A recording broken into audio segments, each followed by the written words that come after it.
కేరళంలో ఒక క్విజ్ పోటీ వచ్చింది. ఆ క్విజ్ పోటీలో ప్రశ్న ఏంటంటే, స్వతంత్ర పోరాటంలో అత్యంత కఠినమైనటువంటి శిక్ష అనుభవించినటువంటి పోరాట యోధుడు ఎవరు అనే ప్రశ్న వచ్చింది. ఆ ప్రశ్నకి చాలామంది మన వీర సావర్కర్ పేరు అయితే రాశారు.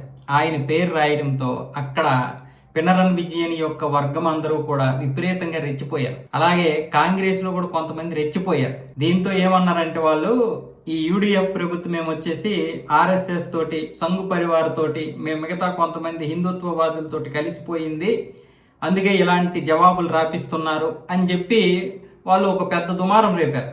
దాంతో ఇప్పుడు సంసిద్ధున్ మంత్రి ఏమొచ్చేసి ఆదేశాలకు జారీ చేశాడు, విద్యా మంత్రి ఎవరైనా. సో కేరళంలో సావర్కర్ పేరు చెప్తేనే ఇంత మండిపోతున్నారు. 70 సంవత్సరాలుగా ముస్లింలు పాఠాలు విని వాళ్ళే హీరోలు అని చెప్పి అసలైనటువంటి హీరోలను పక్కన పడేసినటువంటి పరిస్థితి మనం ఈరోజు చూసాం. అయినా సరే మనం భరించాం. కానీ ఇప్పుడు అసలైనటువంటి హీరోలు యొక్క జవాబు రాస్తేనే తట్టుకోలేకపోతున్నారు. వాళ్ళు ఒక్క జవాబు రాస్తే తట్టుకోలేకపోతున్నారు ఈ కమ్యూనిస్టులు, కాంగ్రెస్ వాళ్ళు. వీర సావర్కర్ గారి కంటే మరి ఎవరు ఎక్కువ అనుభవించారు?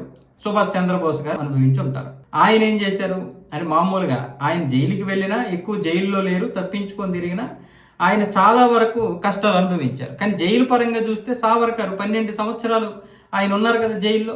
అత్యంత కఠినమైనటువంటి జైలు, అండమాన్ నికోబార్ దీవుల్లో ఉన్నటువంటి జైలు అంటే ఎంత కఠినంగా ఉంటది ఒకసారి చూడండి. మరి అదే గాంధీ గారు ఆత్మకథ ఎలా రాసుకున్నారు జైల్లో ఉండి?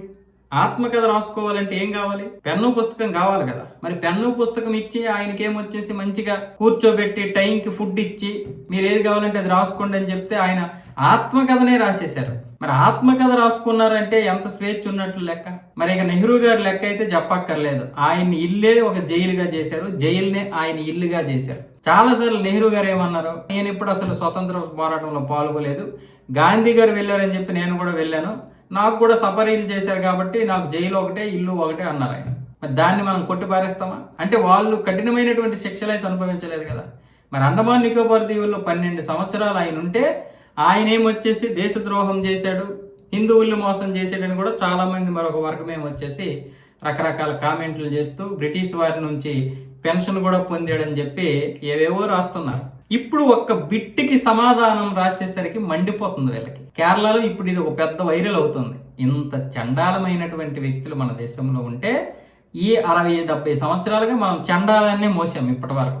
ఆ చండాలను మోసినందుకు కనీసం మనకి ఇప్పటికి కూడా కించిత్ సిగ్గులేదు, కనీసం దాని మీద ఒక స్పందన లేదు. ఏం జరుగుతుందో మనకు అనవసరం. ఇప్పుడిప్పుడే చలనం వస్తుంది కదా, ఆ చలనం రాకూడదు, అలా చలనం వచ్చేస్తుంది అని చెప్పి ఇప్పుడు వీళ్ళ బాధ. వీర సావర్కర్ గారి పేరు రాశారంటేనే హిందువుల్లో చలనం వచ్చేస్తుందని కదా వాళ్ళ బాధ.